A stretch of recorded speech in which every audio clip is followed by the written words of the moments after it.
His firm offers real estate advising, design, construction management, and general contracting, and he gives back through teaching sanctuary design and ethical construction classes. He is an associate of the AIA, a contributor to the ICAA, and a member of the Forbes Business Council, and a trusted presence in the BIA, and a friend of Jumpstart. So thank you so much for being here, Will, and I'll let him kick it off. Thank you very much.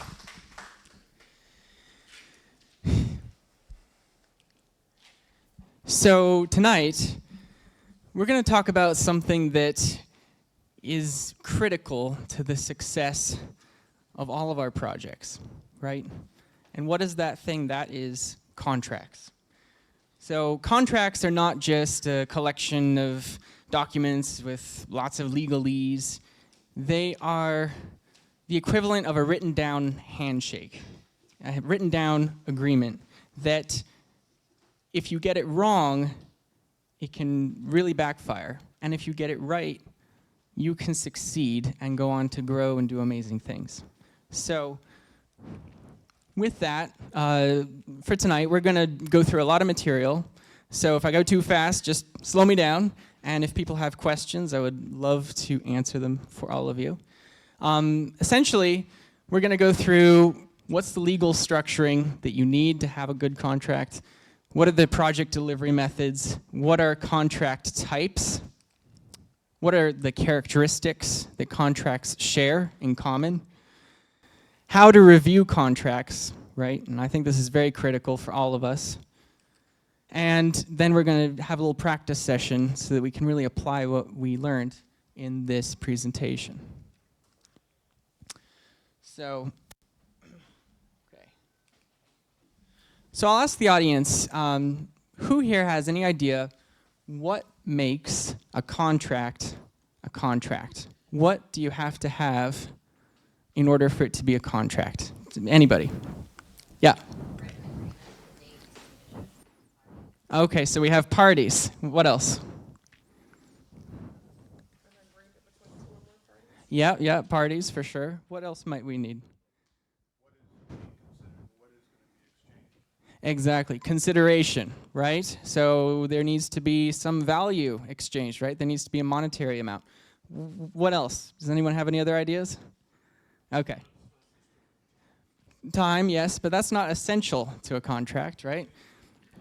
So a contract needs three things. It needs the parties, it needs consideration, but for it to be valid, it needs to have what's called meeting of the minds, which means that it can't be one-sided. It has to have evidence in it that the people who are in this contract negotiated it in common, right? They didn't just unilaterally make a decision, one of them, right? So there's three parts. Okay, so why do contracts matter? Who here has any idea? Why do we bother writing contracts? Why do we bother signing them? Isn't it a lot of wasted time? Why do we do it? Anyone have any ideas? Legal, right? It's legal protection, so you're reducing your risk. What else? Right, you want to get what you paid for. You don't want the contractor to say, well, you know, I don't remember you telling me I was going to do the bedroom. I'm just doing the bathroom. What's your problem? The bedroom is just studs over there. I don't know. What are you talking about? Yeah, exactly. Any other ideas? All right, well, you know, I'll give you guys a story, all right? So let's consider that you have a new house flipper, just somebody who is totally fictional, named Maya, right? She meets this guy through a friend. They have a handshake agreement, a one-page contract. And the problem is that there's no scope, there's no schedule, there's no termination, and so the contractor starts demolishing stuff and just disappears and takes her money. She goes to a lawyer. What can she do? The lawyer says, well, there's not much you can do, right? And that is a very real possibility. So getting from here to here requires a good contract, and that's what I'm here to talk with all of you about. So I think the most important thing to start with is the parties, right? We need to understand who is responsible for what. right? Because certain things are in your control and certain things are not, right? And the contract has to reflect that. So there really are 4 parties in a contract, and you might not have all of these, but generally you'll have a contract between 2 of them, not more than 2 of them, right? Like the owner and the architect, the owner and the contractor. And the owner's obligations include determining the scope of work, determining, that there's access to site, that you have utilities that work, and they're obligated to pay, right, for the work that's completed. The contractor, on the other hand, is the one who applies for permits and performs the work, right? So I know in experience there's a lot of contractors out there who might try to get you to go to City Hall and LNI and get the permits for them. No, it's their job. Likewise, the contractor's job is to maintain their licenses and insurance and also to keep the site clean and protected, right? So if something happens on site, it's on the contractors. The architect, if there is one involved in your project, is focused more on the design, right? The drawings, the specifications, confirming that it has code compliance, zoning compliance, and also the architect can come on site and make sure that the contractor is doing the job right. They can say, yeah, okay, contractor, I drew it this way, and yeah, that's what's happening. And they certify substantial completion. Sometimes they have a really big project, you'll have a project manager who tracks scheduling, budgeting, documentation, and coordinating people, right? So you might be asking yourself, before I start signing contracts and doing all of this stuff, what do I need? There's one thing in particular that you really, really need, and that is a business entity. So how many of you here have heard of some of these things on this screen? Just sort of show of hands. Okay, good. So essentially, all of these are the ways that you can protect your personal assets from your business investment as a real estate flipper, right? So for example, all of these case studies I'm going to show you come from real things that happened in Philly. So there's 2 versions of events here. One where a flipper signs a contract as an individual with a renovation agreement personally. There is no LLC. And when there's a dispute, the contractor sues the individual directly. So her personal bank account, her children's tuition account, her 401k, her car are all at risk, even though the project was meant to be a business investment. On the flip side, having an entity, the LLC was named as a party. The contract clearly stated that the signer was acting as a representative of that LLC. And when a dispute arose, only the LLC was liable. So none of those personal assets were at risk. So this is the starting point. Before you start signing contracts or even thinking about contracts, you better have your LLC or similar set up with the state. Yeah. When you say flipper, does that cover also just individuals who are developing projects who are not flipping, but they're developing a project for their for long-term investment? Yeah, so the distinction between personal and company, right? It's a very important distinction. So no matter what you're doing, if you're flipping, you're doing new construction, you're doing a BRRRR, right? Buy, rehab, rent, refinance. No matter what you're doing, if it's not for you personally, you need to have a business entity set up before you start doing anything. Yeah. That you have your own coverage. It's in your name, my personal name, but I also have that extended insurance coverage for liability. What's that called? That extended? General liability? Umbrella coverage, yeah. So insurance is a different animal here. What I'm getting at here is that legally, if you're acting as an individual, regardless of your insurance, you are taking on personal risk for the project, right? Because regardless of if you have lots of insurance or no insurance at all, you are putting your own personal assets on the line because there's no corporate veil, right? There's no distinction between you and the business. You are the business, right? But when you set up one of these, you protect yourself, right? You create a kind of boundary, let's say a border, between you in the business and you in your own life. And what that does is it creates a firewall. So if somebody slips and falls and dies on your property, the family can sue your LLC, but they're not going to sue you. They're not going to get your car. They're not going to get your home. They're not going to get your 401k, but they can go after the LLC. And that is a really important thing because insurance may or may not help you in that case. This is a much stronger and more legally sound method to protect your interests, right?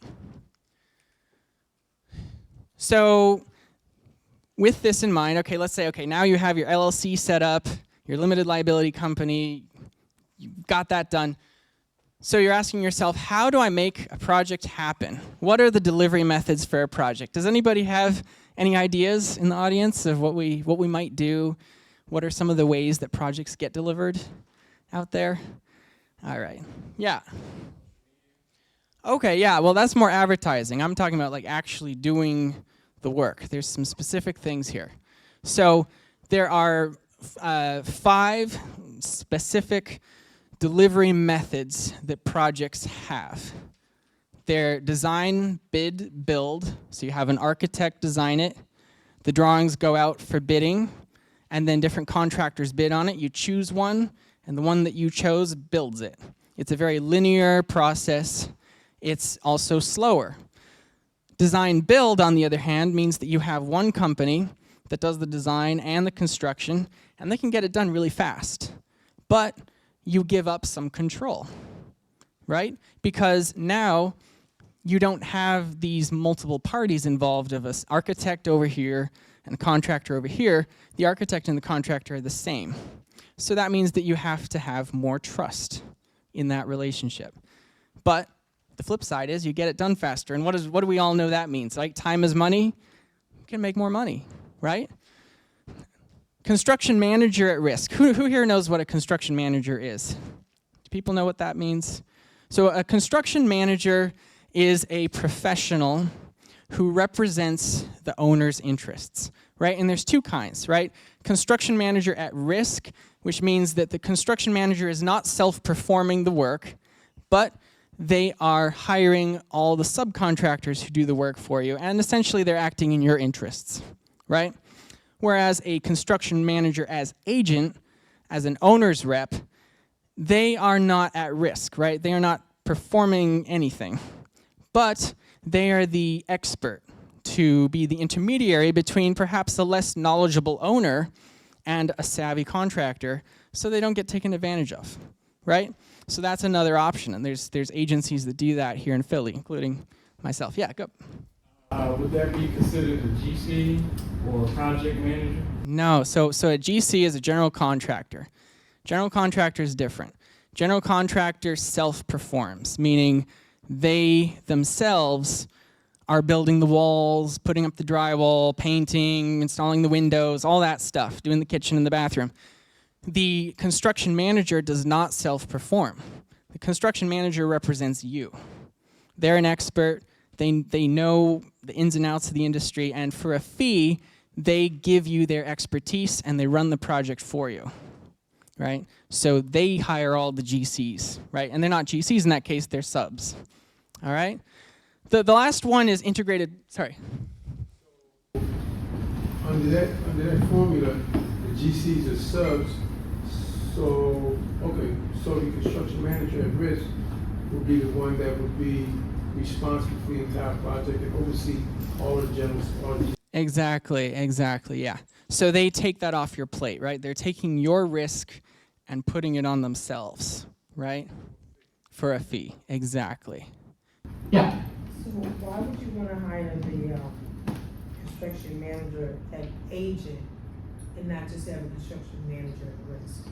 So it depends on what you're trying to do, right? Ultimately, it depends on the owner, right? And as an owner, you have some priorities, right? You want to get your project done on time. You want to reduce your risk and your liability. You want to fill in your gaps in knowledge, right? So different owners might choose different things. A more savvy owner might, say, all right, I'm gonna have a construction manager as agent, but I'm still gonna be ultimately having a contract with the GC myself. But if, let's say you don't have the time, maybe you have the knowledge, but you're busy doing other stuff, you can hire a construction manager at risk, and they'll take care of the project for you so that you can focus on other things, right? And then at that point, they're charging you a fee, but they're taking that risk off your plate for that fee, right? Okay. So just a quick chart showing how time can be saved using some of these methods. So contracts essentially have two archetypal forms. There's performance-based, and then there's specifications-based. And without getting into the weeds of the slides, what do people think performance-based contracts are? What do you think? What do you hear when I say it's performance-based? It's kind of intuitive. What does that mean? Yeah, exactly. So in a performance-based contract, you're the owner, and you say, you know what? I've been working with this general contractor for 10 years. He knows what I like. I trust him to deliver what I want on time, and I'm going to tell him, this is my vision, and I want you to make that vision happen, right? But you're giving some of the control away to the GC, because now the GC can say, okay, I'm going to paint that bedroom whatever color I want, right? Or maybe I'm going to change the walls the way that I want, but that is what you agreed, right? That ultimately at the end it's going to be this thing. Specifications are totally different. In a specification contract, I'm like, I want paint number 201 AB in bedroom number 2, and it better be right or you're going to have to do it again, right? And specification contracts, they are fixed, they're precise, they keep everybody accountable. Maybe it's a GC you've never worked with in your life, and you're like, I don't know if this guy's going to do what I want. I'm going to tell him exactly every last detail that I want him to do. But that comes with some risks too, because if you do that, you're also coming to the risk that if you get something wrong in the specifications and paint color 201 AB is actually hot pink with magenta undertones, and you thought it was off-white, the contractor can say, hey, it's in the contract, I painted it with the color that you specified in the specifications, and now it's a change order to change it. So there's a double-edged sword here, right? So there's nuance, right? That's why I put this as a kind of scale, right? You have to weigh your options, and it's very situation by situation. So does anyone have any ideas what types of contracts there are out there? Anybody just want to throw something out there for us? What kind of contracts do we have? What can you think of? Well, contracts are always binding to the parties, no matter what. That's what makes them a contract. Yeah. Those are certainly some contracts, but that's not quite it. Yeah. Right. So let's jump into this. There are 5 types of contracts. And the way that I'd like you guys to remember this is with the mnemonic device CULLIT. See, C-U-L-L-I-T. So C is for cost plus a fixed fee. That means that your builder, your general contractor, your construction manager passes the cost of materials and labor on to you and then charges you a fee for themselves. Remember? Construction manager at risk, very popular with that. Unit price contract, think about highways and roads, you just keep replicating the same thing, like modular housing. So you say, okay, for every window every window is $250. That would be a unit price contract. You can do as many windows as you want. They're all going to be $250. A lump sum contract is probably the one you're all totally familiar with, and that is what? Your GC comes to you and says, it's going to cost $10,000 to do this job, and it's going to take us 4 months, right? Crazy GC. But that would be what we're all familiar with.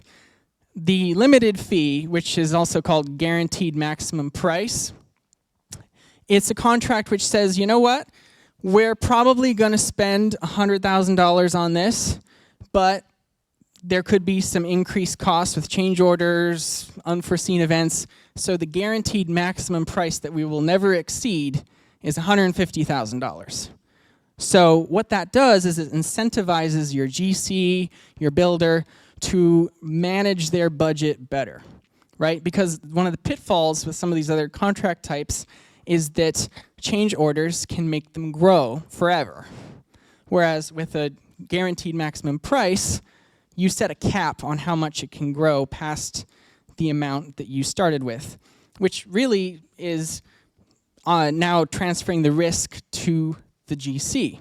It's in their interest now to get the project done under budget. There's also incentive-based contracts, which is kind of similar to that.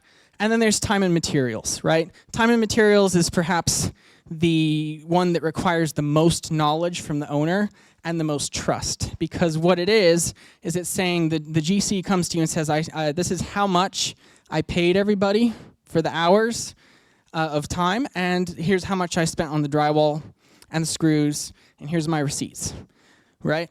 And you just pay that cost directly to them, and whatever you're paying them as a profit to them is separate, completely separate. It's just a pass-through. But that is risky, right? You have to trust this person because they could bring you receipts from other jobs, and how are you going to know, right? Oh, thank you so much. John down the street got a project for free because of you. Yeah. So the question that people always ask, oh yeah, go ahead. I was going to say, can you have like a combination of those, the color in one contract?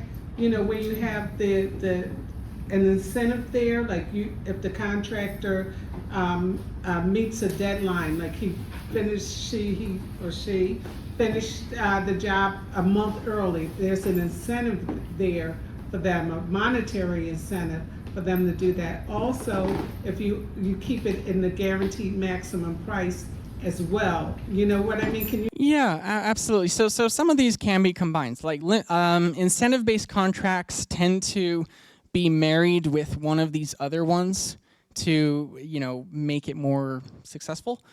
But generally, unless you're doing the Comcast tower, you really stick with one of these. One of these governs the whole contract. And the reason for that is we're all trying to control our risk with contracts. We're all trying to prevent the horror stories that we know in our lives and we've heard from people with contracts. And we can do that legally. So the risk you run into is that you start mixing these together and the contract starts to be overly complex.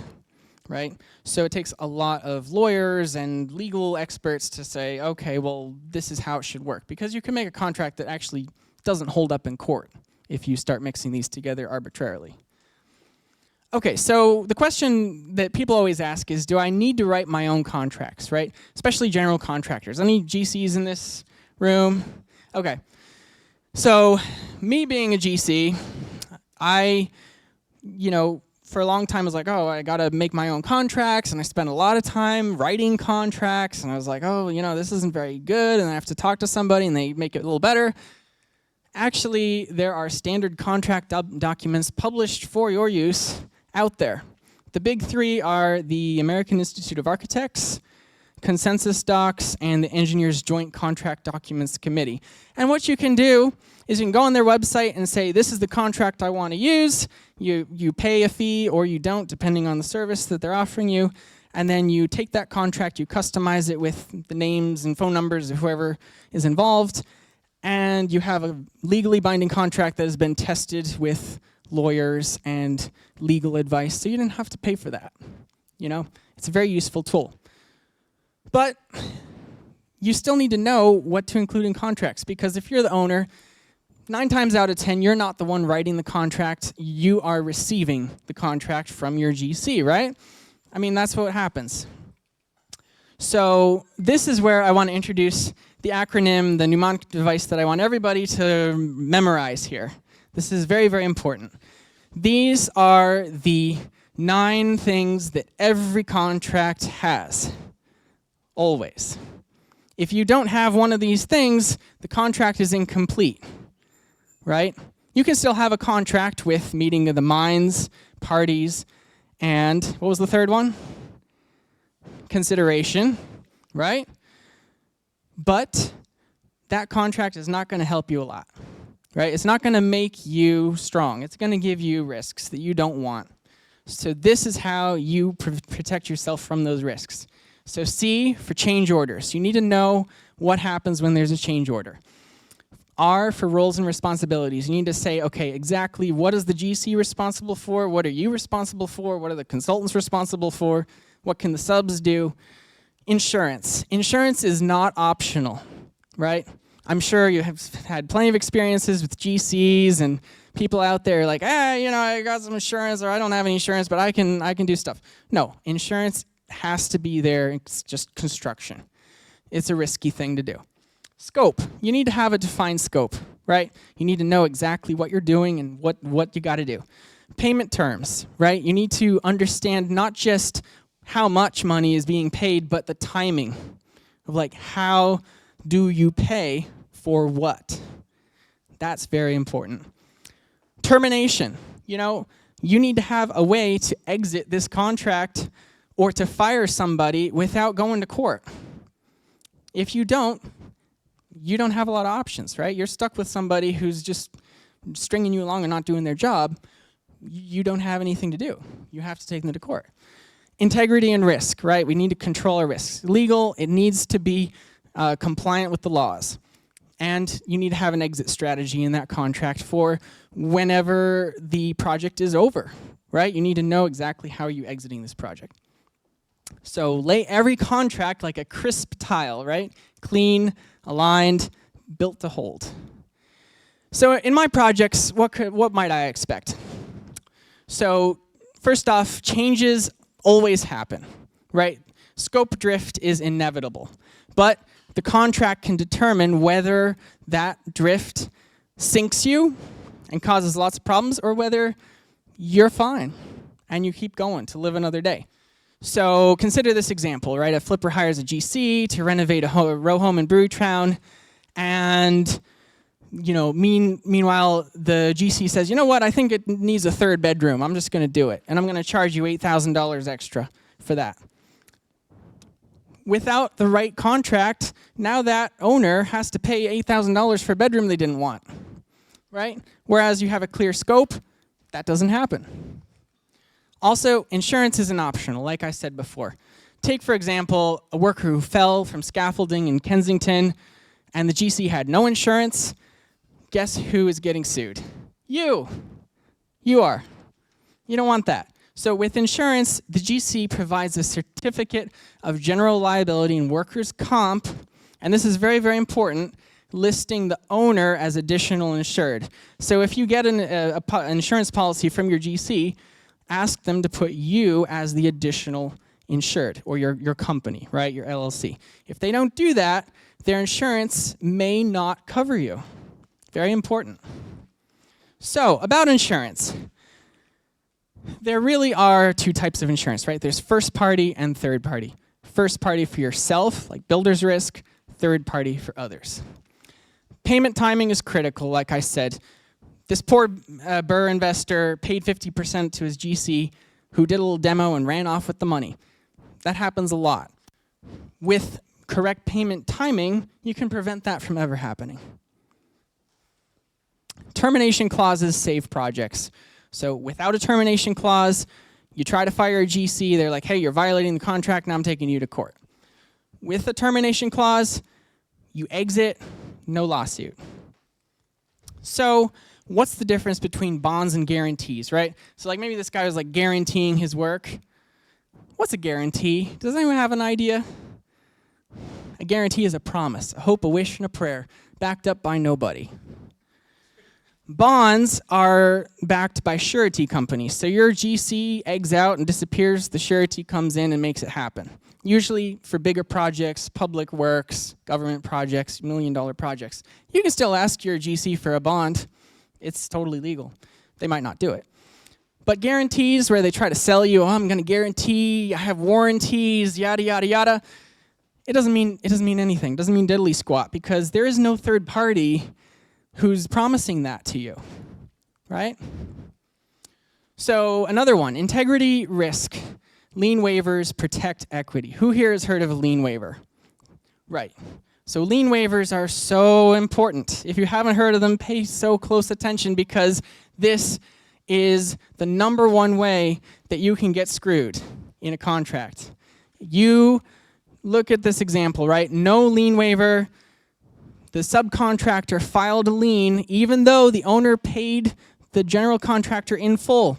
The subcontractor can do that. They didn't get paid. Now you have a lien on your property. You already paid in full, and there's nothing you can do about it. The way to avoid that is to have lien waivers with payments. Go ahead. Before he can do that, he has to go through the court system. Well, exactly. So what happens is, this is really common with where you have subcontractors on jobs, is the subcontractor doesn't get paid by the GC, even if you paid the GC, and the subcontractor goes to the court and says, hey, I'm filing a lien, and they do, and you find out about it because now you have a lien on your title. And you can't do anything with that. You can't refinance, you can't sell it, now you have this high interest loan and you're just stuck, right? Yeah, go ahead. To be a little bit clearer with that. Yeah. So he files a claim against you, he sues you.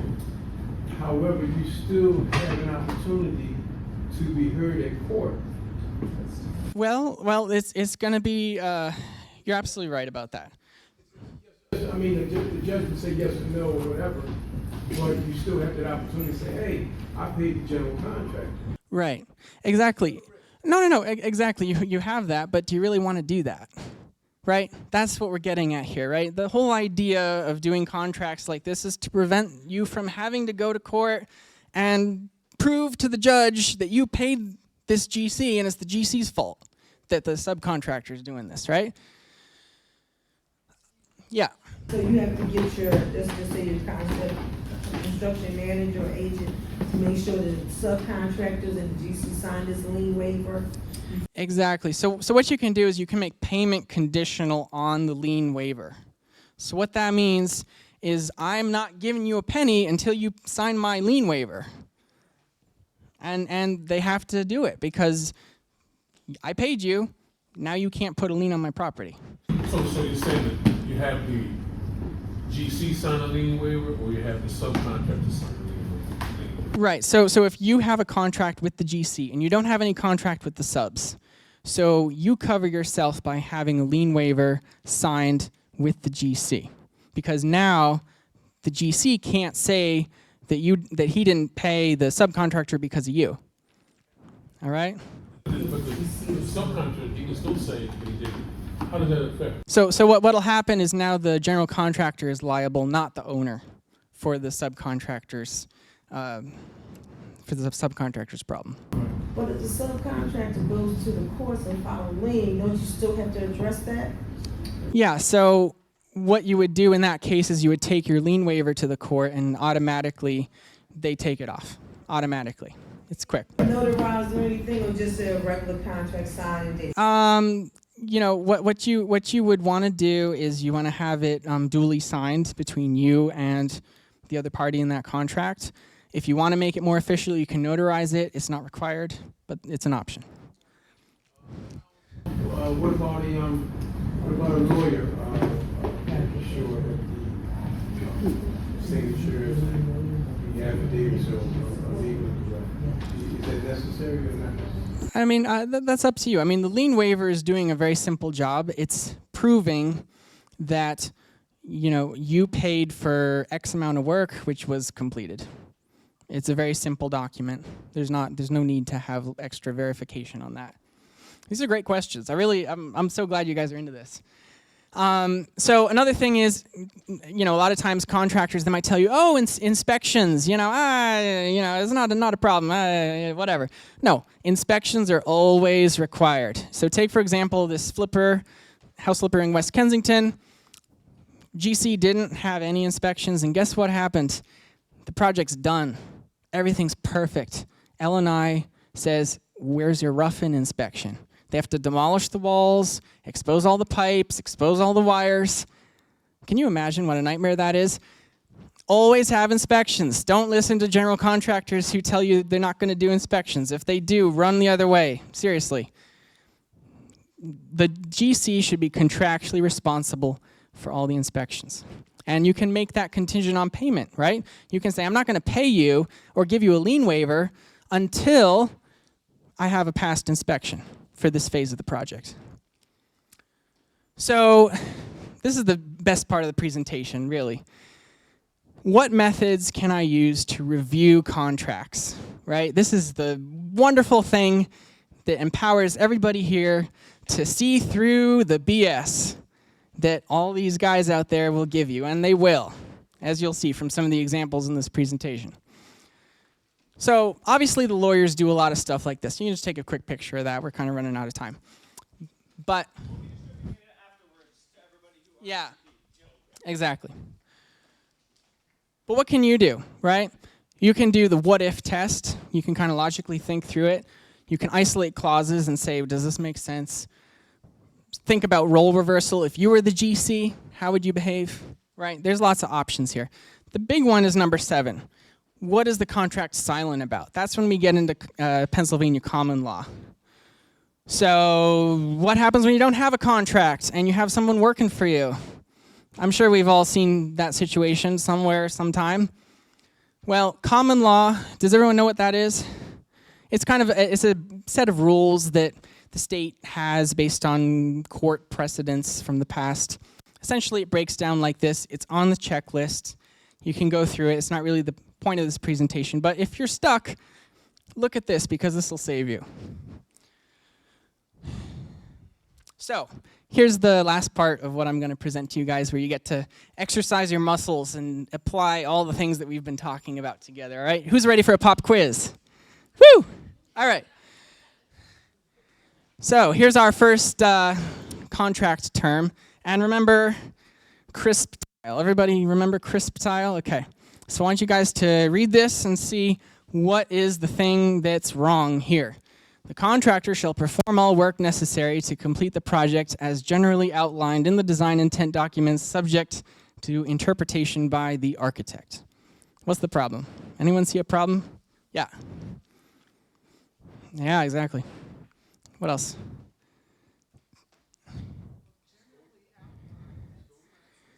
Exactly. It's not specific. So subject to interpretation and design intent, these are really wiggly words, and they don't mean anything, really. Here's another one. The architect shall provide oversight and coordination as needed while the contractor shall execute the work in accordance with industry standards. What's the problem here? Industry standards, what is that? Who defines that? Right, as needed. Who defines that? The parties agree to share responsibility for unforeseen conditions encountered during construction. All right. How do I know who's getting what? Changes to the scope or schedule may be approved verbally by the architect with written confirmation to follow when practical. Obviously, verbal approval and practicality, that's not enforceable. Progress payments shall be made monthly based on the contractor's submitted invoices, subject to architect's review and approval. What do we think? Speak up.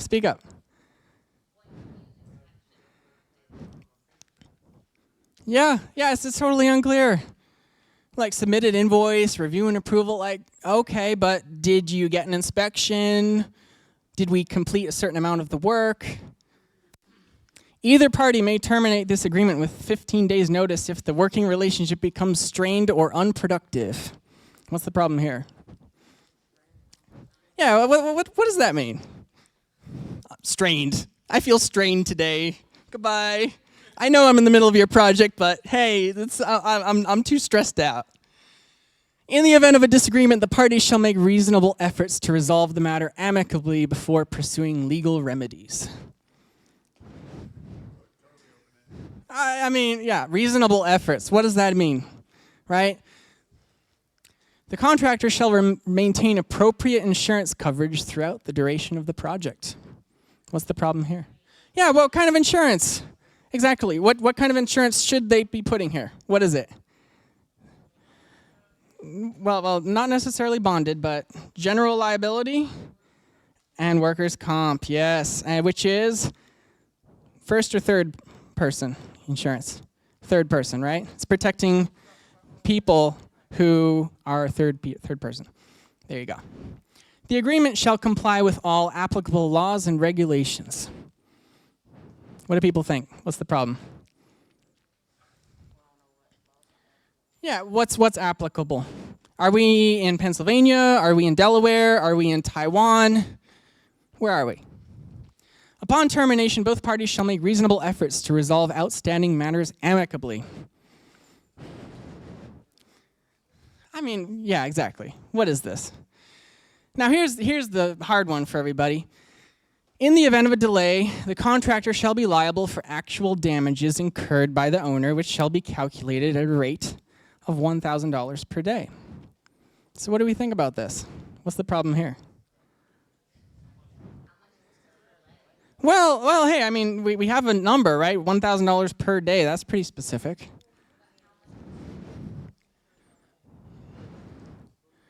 Yeah, well, here, I'm going to segue into this. Damages. There are liquidated damages and actual damages in contracts, right? Actual damages, stay away. You're going to have a legal battle. Actual damages means that it's the real provable loss, and I'm going to prove to you that it cost me $1 million because you couldn't get the drywall on site on time. Liquidated damages says in the contract we agreed that drywall delay costs $100 per day, and that's it, right? So liquidated damages is a way to take the unknown and make it known in the contract to protect yourself. So what's the problem here? In the event of delay, the contractor shall be liable for actual damages incurred by the owner, which shall be calculated at a rate of $1,000 per day. Actual damages. Yes, because this is leaving a big, wide hole in your contract for the contractor to try to claim actual damages when you clearly have liquidated damages here, right? Very, very, you see that? All right.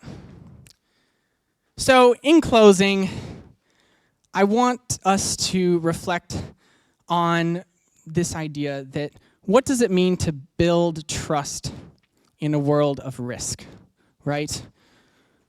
What are we really talking about when we're talking about contracts and contract law? We're talking about relationships, right? We're talking not about abstract things, but we're talking about clarity of the scope. We're talking about fairness in change orders. We're talking about integrity of turning a handshake into something that's on paper, right? We're talking about the chance to build something meaningful and to not get stopped along the way, right? And to prevent a lot of unnecessary suffering and loss, and ultimately to deliver a project based on care in which we can all thrive. So I want to thank everybody here very much.